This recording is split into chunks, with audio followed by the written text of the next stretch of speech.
Oke guys, jadi kalau setupnya sudah seperti ini ya, tidak ada alat seduh, tidak ada alat kopi gitu ya, cuma ada gelas di sini.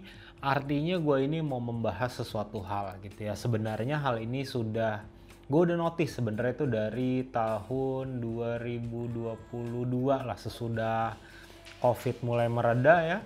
Nah ini gue udah mulai notice kayaknya kok ada apa ya, bukan anomali ya, ada sesuatu hal yang kayaknya nih kalau misalkan berulang terus seperti ini gitu ya, ada beberapa teman-teman Gen Z di sini yang menurut gue cukup berbahaya untuk kedepannya gitu ya. Oke, jadi masalah ini mengenai Gen Z yang apply jadi barista gitu ya, tapi ketika disuruh mulai dari nol atau dari bawah nih, mungkin dari kasir dulu segala macam, itu tidak mau gitu ya. Nah ini juga kepikiran gue bahas karena beberapa hari ke belakang ini, atau sebenarnya mulai dari bulan kemarin lah ya, gue lagi banyak ketemu sama orang-orang baru ya. Orang-orang ini mereka punya bisnisnya itu main bisnisnya sebenarnya memang bukan di coffee shop atau bukan cafe gitu ya, tapi di dalam main bisnisnya ini ada kafenya juga. Mungkin teman-teman sudah tahu ya, sekarang lagi zaman banget ya, lagi happening tuh kayak tempat pedal ya, rumah biliar segala macam tuh yang di dalamnya itu memang sudah banyak banget dibarengin ya sama kafe gitu. Oke, setelah gue ngobrol-ngobrol gitu ya, gue tanya kesulitan itu apa-apa aja gitu ya. Mereka itu kebanyakan kesulitan dalam mencari SDM. Kayak sulitnya bukan dari sisi masalah skillnya ya, karena hampir semua yang gue ketemu itu setuju bahwa skill itu hal yang sangat bisa dilatih lah ya. Kalau 1 bulan orang ini benar-benar niat mau kerja, berlatih terus, itu akan gampang buat di develop skillnya. Tapi ini lebih ke arah attitude-nya ya. Masalahnya tuh banyak seperti yang gue bilang tadi gitu, karena yang gue tahu gini teman-teman ya, mungkin di sini kalau teman-teman barista bingung ketika apply-nya jadi barista, kenapa kok di awal-awal mungkin 3 bulan pertama gitu ya, atau 6 bulan pertama itu belum boleh langsung pegang mesin ya. Sebenarnya itu alasannya teman-teman di sini jangan berpikiran oh biar digajinya kecil, enggak teman-teman. Ya mungkin ada lah ya beberapa, gue bilang mungkin beberapa oknum lah ya, owner coffee shop atau owner cafe atau owner bisnis yang tidak mau rugi gitu ya.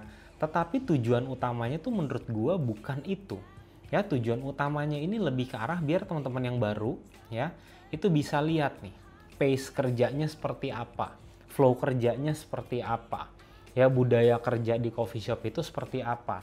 Jadi teman-teman di sini jangan langsung berpikiran ah ini mah biar gue dibayarnya murah, enggak teman-teman ya. Karena mungkin kalau teman-teman tahu gitu ya, memang banyak juga sekarang udah mulai banyak taito resto, cafe, coffee shop yang memang menerapkan hal tersebut gitu. Nah hal ini yang gue bilang ya, Gen Z, dan ini rata-rata Gen Z teman-teman. Ini udah gue lihat itu yang gue bilang tadi di awal, dari semenjak COVID sudah mulai turun lah ya. Itu banyak banget teman-teman Gen Z di sini yang kelihatan itu mau serba instan gitu loh. Bahkan tadi pagi gitu ya, gue lagi baca-baca berita, lihat gitu ya. Di sini gue menemukan ya bahwa tingkat pengangguran di Jakarta, ini gue ngomong di Jakarta tok ya, ini totalnya ada 354.496 ya orang. Tetapi sekitar 70%-nya itu dari total pengangguran tadi itu umurnya 15 sampai 29 tahun.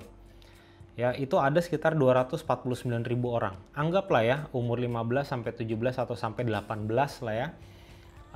Itu umurnya sebenarnya belum produktif untuk kerja.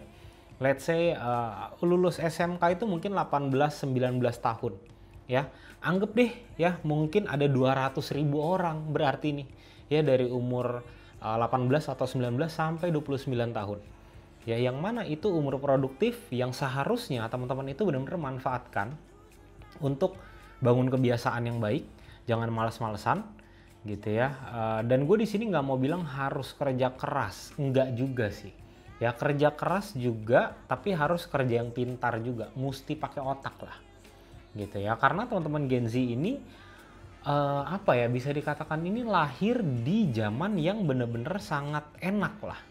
Ya, teman-teman Gen Z pasti tidak merasakan yang namanya kalau butuh akses internet, ya harus nyari kabelan dulu, mesti dicolok ke laptop, terus tret bunyi-bunyi, nunggu, ya, atau masih komputer pakai disket. Gue yakin teman-teman Gen Z di sini tidak merasakan. Gitu. Di zaman itu ya, yang orang sempat merasakan boleh deh coba tulis di kolom komentar gitu ya. Susahnya seperti apa untuk mencari informasi? Ya, satu-satunya cara di zaman itu untuk dapetin informasi adalah pertama baca buku atau dua ikut kursus. Sedangkan dulu ya di zaman tersebut kursus itu tidak sebanyak sekarang lah. Ya, sekarang aja tuh kursus jadi TikToker aja tuh ada gitu loh. Maksud gue di sini teman-teman juga harus bisa memanfaatkan perkembangan teknologi tuh jangan konsumtif doang. Konsumtif boleh, tetapi konsumtiflah untuk hal-hal yang memang bisa membangun gitu loh. Ya, skillnya harus di upscale terus gitu. Nah, kalau kita bicara umur ya, anggaplah ya lulus SMK tadi umur 18 atau 19 tahun. Nah, terus lulus kuliah itu sekitar umur 22 tahun lah. Ya, anggap semua itu akan lulus di 22 tahun. Sekarang coba kita hitung atau kita cek ya. Di sini rata-rata umur hidup ya di Indonesia gitu ya, yang gue cek sih ya, di sini tuh umurnya tuh sekitar 72,39 tahun. Let's say 70 tahun. Oke, 70 tahun nih. Teman-teman akan hidup. Dan biasanya laki-laki itu akan lebih cepat ya, lebih cepat menuju yang di atas gitu ya. 70 tahun. Oke, anggap usia produktif itu teman-teman baru boleh kerja atau bisa kerja di umur 20 tahun. Artinya kurangin. Anggap teman-teman di sini umur 50 tahun itu udah mulai renta, udah tidak seproduktif sekarang ya, di umur-umur sekarang. Artinya anggap dari umur 50 sampai 70 tahun, teman-teman ini sudah tidak bisa kerja. Tutup, 20 tahun. Artinya, waktu teman-teman buat mengumpulkan segala macam harta, uang, tabungan, beli rumah, merit, kebutuhan anak dan kawan-kawan hanya 20 tahun. Ya. Pertanyaannya dengan habit yang teman-teman bangun sekarang, 20 tahun ini cukup apa? Mungkin ada yang bilang, "Oh, saya mah umur 50 masih kuat, Bang." Oke, 30 tahun lah. Nih, cukup apa nih? Gitu. Kira-kira cukup nggak dengan kebiasaan yang teman-teman bangun sekarang? Gitu. Karena itu hal yang benar-benar gua pribadi pikirin. Ya, maka dari itu jujur gue nih sekarang memang tidak semua kerjaan yang ada duitnya gue sikat, enggak teman-teman. Ya, gue akan pilah-pilah juga mana yang memang sesuai dengan keahlian gue, mana yang gue bisa, dan mana yang kira-kira gue nggak keteteran, itu akan gue sikat. Ya, kayak gue mau tag video jam 12 malam, jam 1, ya gue kerjain karena terkadang gue ngerasa waduh waktu ini nggak cukup nih gitu ya. Jadi teman-teman barista di sini ketika memang apply kerja terus harus mulai dari nol, nggak apa-apa, kerjain aja teman-teman ya. Kita nggak tahu nih yang namanya rezeki ya kan. Kalau memang lu kualitasnya bagus, attitude-nya baik, skill-nya juga jago, cepat belajar, segala macam yang berurusan sama coffee shop ini lu itu sudah paham dari nol atau dari bawah. Nanti ketika lu mungkin dapat hoki, lu ketemu sama hokinya, lu ketemu sama keberuntungan lu, ya, lu ada rezeki, lu mau buka bisnis, jadi lu tahu gitu. Bagaimana running coffee shop itu yang efektif dan efisien, atau gimana running bisnis yang efektif dan efisien. Jadi lu tuh paham. Lu paham harus ngapain. Karena di sini gue pernah juga mendengar beberapa teman-teman barista gitu ya, yang sorry tuh saya kayak kebanyakan ngeluh. Aduh, gue mah jadi barista kapan kayanya? Kalau kerja terus kapan kayanya? Sekarang pertanyaannya dibalik teman-teman. Ya, ketika lu punya modal, lu dikasih modal buat bisnis, lu bisa apa? Gitu. Karena teman-teman ya, running bisnis, lu punya bisnis sendiri itu tidak sebahagia, seringan, seenteng, sesurga yang kalian bayangkan. Enggak teman-teman. Ya, bisnis itu kapanpun bisa aja kagak ada pemasukan, bisa banget loh, bisa banget teman-teman. Ya, apalagi yang di bisnis retail mungkin teman-teman 1 tahun belakangan ini sudah merasakan lah gimana struggle-nya. Ya mungkin di bisnis di lini lain ada yang naik ya ada lah. gitu. Tapi overall yang gue lihat kayaknya tuh lagi lumayan ngedrop. Ya, jadi teman-teman di sini maksud gue adalah ketika memang lu apply kerja, lu kelihatannya sudah diterima, udah terima dulu aja bos. Dibanding lu cuma ngeluh aja, lu cuma ngoceh doang, lu ngomong, oh nggak bisa kaya gini. Terus lu mau ngapain?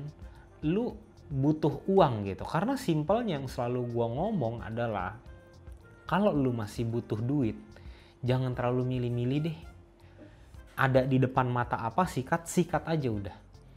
Gitu. Jangan jadi barista yang bangun ya pagi, masuk kerja terlambat, pulang mau tepat waktu, habis pulang mabok-mabokan, amer, nongkrong sampai tengah malam. Ya. Habis itu udah tengah malam tiduran cuma liatin TikTok, scrolling ya, tanpa ada yang kegiatan yang produktif gitu. Jangan teman-teman. Karena yang gue bilang tadi, ini dari orang-orang yang sudah gue ngobrol gitu ya dengan owner coffee shop segala macam. Mereka itu intinya cuma satu. Ya, dari segala macam yang diobrolin, intinya tuh merujuk ke satu hal. Di usia lu yang masih produktif, ya, masukin ilmu sebanyak-banyaknya ke otak lu. Gitu loh. Masukin sebanyak-banyaknya ilmu yang bisa lu serap, bangun habit yang sangat baik supaya nanti habit lu itu bisa kebawa. Gitu loh. Jadi jangan cuma bisanya mengeluh aja. Ibaratnya lu lagi di kapal, ya lebih baik lu ngatur kapal lu daripada lu ngocehin ombak. Gitu loh. Atur diri, ya kan? Lu mungkin bisa ningkatin skill segala macam. Nah, mungkin di sini ada yang tanya, "Oh, nggak bisa, Bang. Gue cuma barista gini." Menurut gua, selalu gua ngomong nih, barista itu adalah lini yang paling depan di coffee shop. Oke? Ketika lu memang punya sesuatu hal yang kelihatannya tidak dimiliki sama barista lain, percaya deh, ketika orang yang memang mungkin katakan punya duit gitu ya, ngelihat lu punya kualitas, attitude lu baik, percaya deh, lu suatu saat gitu ya, lu bisa di approach. Karena ini sudah kejadian, mungkin ada sekitar 2 atau 3 orang yang gua kenal seperti itu. Yang tadinya barista akhirnya bisa dapat investor, bisnisnya sekarang running well. Gitu. Karena apa? Bukan karena dia mah hoki, enggak. Lu kalau cuma mikir dia mah hoki, enggak. Kalau orang dapat kesempatan, keberuntungan, tapi dia nggak punya skill mah sama aja bohong. Jadi sampah mah sampah aja. Gitu loh. Maksud gue nih teman-teman barista di sini, kalau memang lu masih butuh uang gitu ya, nggak usah terlalu sok-sok picky lah.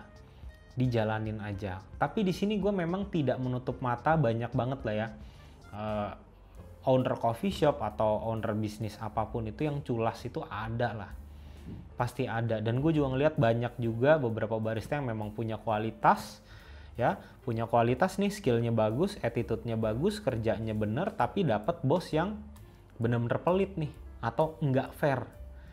Nah, barista ini tidak berani keluar karena apa? Mungkin karena yang pertama umurnya sudah cukup tua lah ya. Habis itu mereka punya tanggung jawab. Nah, kalau teman-teman sudah di posisi seperti ini nih susah nih. Maka dari itu, mumpung lo belum punya tanggungan yang benar-benar fix setiap bulan lo harus keluarin uang segini, develop skill lo sebanyak-banyaknya gitu. Apa mungkin ada yang mau ngomong, "Oh Bang, sekarang kan udah banyak investasi kripto segala macam." Bos, ya, investasi segala macam itu juga perlu otak, bos. Nggak bisa lo ikut-ikutan orang, nggak bisa. Kapan lo harus masuk, kapan lo harus keluar, gimana lo ngitung, ya. Belum lagi nanti lo mungkin kenal yang namanya deposito segala macam. Itu nggak akan diajarin di sekolah, nggak memang. Nah, tapi itu bisa lo dapatkan dari internet juga. Dan dari mana? Dari koneksi lo, dari teman-teman lo yang lo kenal. Gitu. Jadi sebisa mungkin kalau memang lo mau memilih teman, pilihlah teman yang memang pertama berkualitas dan membangun lo. Di sini bukan artinya tidak berteman dengan semua orang, enggak teman-teman. Temenan mah temenan aja, tapi circle terdekat lo gitu. Maksud gue jangan kerja aneh, datang kerja terlambat, pulang paling cepat, habis pulang gak langsung pulang tapi mabok-mabokan dulu ya, nongkrong-nongkrong unfaedah ya, dengan alasan sosialisasi nih Bang ya. jangan kayak gitu loh. Lu kalau mau mancing ikan gede ya lu harus mainnya di laut, nggak bisa lu mainnya di empang, di situ-situ aja gitu loh. Ya karena gini teman-teman ya, hal ini gue yakin banyak yang pro dan banyak yang kontra lah. Atau teman-teman di sini punya tips segala macem ya, atau yang pro atau yang kontra, apapun itu lah ya, silahkan tulis di kolom komentar deh. Ya, karena gue yakin hal-hal ini mungkin sudah mulai relate sama teman-teman yang yang lahirnya mungkin di tahun 89, 90, 91 lah. Ya, yang setiap malam suka overthinking ya. Badannya capek, matanya capek, tapi otaknya nggak berhenti muter nih, mikir terus. Jadi di ranjang cuma bengong, meremlek doang. Ayo, siapa yang relate? Ya, coba yang relate tulis di kolom komentar deh. Ya kira-kira apa yang ada di pikirannya gitu loh. Ya karena itulah teman-teman di sini yang masih muda, yang Gen Z, jangan sampai nanti menyesal lah. Ya, sebisa mungkin kerja keras, kerja pintar juga. Gitu loh. Ada kesempatan apa, manfaatin. Jangan disia-siakan, jangan males-malesan, YOLO, janganlah. Gitu teman-teman. Ya, nah mungkin teman-teman di sini kalau ada pendapat ya mau sharing segala macam apapun itu ya, silahkan tulis di kolom komentar aja biar kita bisa saling berdiskusi. Nah terus nanti kalau teman-teman mau tahu alat-alat seduh rekomendasi dari gue, langsung cek di deskripsi aja, linknya sudah gue cantumkan, atau teman-teman bisa langsung cek di sebelah sini ya.